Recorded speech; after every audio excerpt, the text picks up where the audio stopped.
그래서 중요한 건 이탈 자체가 아니라 복귀의 여부입니다. 이때의 손절 타점으로는 해당 양봉의 저가 이탈 또는 21선 재이탈 시점에서 진행을 해주시면 됩니다. 그렇기 때문에 여기서 진입을 했다면 이렇게 큰 상승을 볼 수 있었던 자리예요. 안녕하세요. 해외 선물의 정석입니다. 영상을 시청하시기 전에 구독과 좋아요 부탁드리고 해외 증권사를 사용하시면 나스닥 한 계약 기준 140만원, 최소 증거금 0.01계약 기준 14,000원부터의 선물 거래가 가능합니다. 자세한 내용은 댓글 혹은 더보기란에 셀프 계좌 개설 영상 혹은 고객센터를 참조해 주시기 바라겠습니다. 안녕하세요. 해외 선물의 정석입니다. 오늘은 일목균형표에 후행 스팬과 20일 이동평균선을 함께 활용해서 시장의 흐름과 실제 진입 타점을 동시에 확인하는 방법을 정리해 보도록 하겠습니다. 이 전략의 접근은 굉장히 단순해요. 후행 스팬으로 시장의 방향과 힘의 우위를 먼저 확인을 하고 20일 이동평균선으로 조정 구간과 진입 타이밍을 판단을 합니다. 이 두 가지만으로도 현재 시장이 강한지 약한지 그리고 지금 이 매매를 시도해 볼 만한 구간인지를 충분히 구분을 할 수가 있어요. 자, 본론에 들어가기 전에 한 가지 짚고 넘어갈 부분이 있습니다. 최근에 나스닥 선물 시장의 규모가 빠르게 늘어나면서 해외 선물 시장에 새롭게 진입하시는 분들이 많이 늘어났어요. 그와 동시에 불법 대여업체나 불법 리딩방 관련 피해 사례도 눈에 띄게 증가를 하고 있습니다. 이런 대여업체를 통해서 문제가 발생을 했을 때 자금을 되돌리는 방법은 현실적으로 거의 어렵기 때문에 사전에 이용 자체를 피하시는 게 가장 좋습니다. 그렇기 때문에 해외 선물 거래는 반드시 국내 증권사를 이용하시거나 국내 증권사의 증거금이 부담스러우신 분들은 해외 증권사를 통해서 접근을 하셔야 됩니다. 해외 증권사 계좌 개설이나 자세한 문의사항은 영상 하단 더보기란에 있는 고객센터로 문의를 주시면 제가 직접 답변 드리도록 하겠습니다. 자, 이제 다시 본론으로 돌아와서 후행 스팬과 20일 이동평균선의 핵심만을 간단히 정리해 볼게요. 이 후행 스팬은 현재의 가격을 26일 뒤로 이동을 시켜서 현재 가격과 과거의 가격을 대비해서 지금 시장이 강한지 약한지를 보여주는 지표입니다. 즉 현재보다 과거가 우위에 있는가 아래에 있는가를 시각적으로 확인하는 도구라고 보시면 돼요. 이 흰색깔 20일 이동평균선은 기관이나 포트폴리오 운용에서 중기 기준선으로 자주 활용이 되는 선입니다. 가격이 21선보다 위에 있을 때는 중기 상승 흐름으로, 이렇게 아래에 있을 때는 중기 하락 흐름으로 판단을 합니다. 그래서 이 두 가지 선을 같이 보면 정리가 돼요.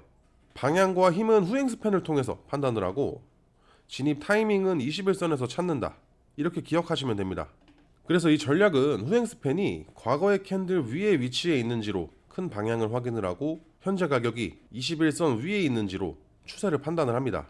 그 상태에서 가격이 조정을 받고 21선에서 이렇게 지지를 받은 뒤에 양봉이 출현하는 구간이 실제 진입을 고려해 볼 수 있는 그런 자리예요.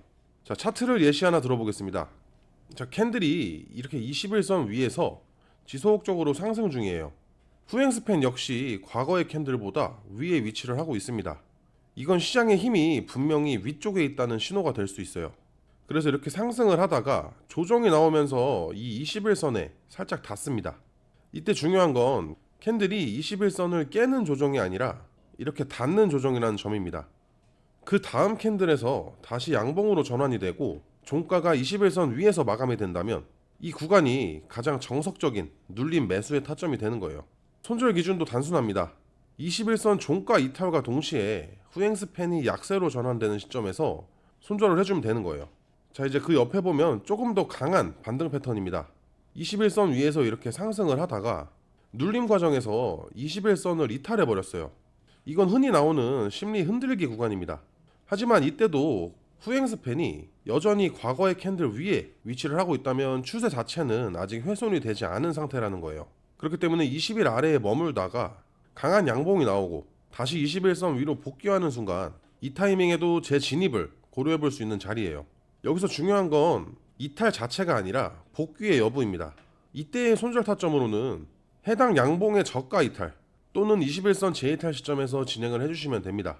그렇기 때문에 여기서 진입을 했다면 이렇게 큰 상승을 볼 수 있었던 자리예요. 익절의 경우에는 21선에서 멀어질수록 이렇게 중간중간 분할 익절을 해주시고 후행 스팬이 캔들에 가까워질 때 전량을 정리해주는 식으로 대응을 해주시면 돼요.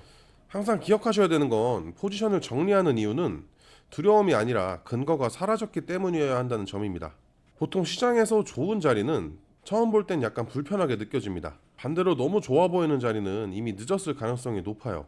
그래서 확신을 찾기보다는 조건이 충족이 됐는지 확인을 하는 것이 더 중요합니다. 자, 오늘 내용 정리해보자면 이 후행 스팬으로 강세 약세 상태를 먼저 확인을 하고 21선으로 추세를 판단을 합니다. 그리고 눌림 구간에서 21선의 지지, 거기에 양봉이 출현했을 때 진입, 손절은 21선의 이탈과 후행 스팬의 약세 전환 시 정리를 하는 것, 이게 전부입니다. 이 조합은 방향과 타이밍을 동시에 읽을 수 있는 방법이기 때문에 지표의 신호를 맹목적으로 따르는 게 아니라 시장이 어디에 힘을 싣고 있는지, 그리고 지금이 따라붙을 자리인지 차분하게 확인하는 접근입니다. 그렇기 때문에 이 매매법을 연습을 해보시고 익숙해지셨다면 후행 스팬과 21선만으로도 현재 시장 상태와 진입 가능 여부를 짧은 시간 안에 자연스럽게 판단하실 수가 있을 겁니다. 자, 오늘 영상은 여기까지입니다. 영상을 보고 궁금한 내용은 댓글을 통해 남겨주시고 해외증권사 계좌 개설이나 메타트레이더 관련 문의사항은 영상 하단 더보기란에 있는 고객센터로 문의를 주시면 됩니다. 직접 셀프로 계좌 개설을 원하시는 분들께서는 더보기란에 있는 셀프 계좌 개설 영상을 시청해주세요. 지금까지 해외선물의 정석이었습니다. 시청해주셔서 감사합니다.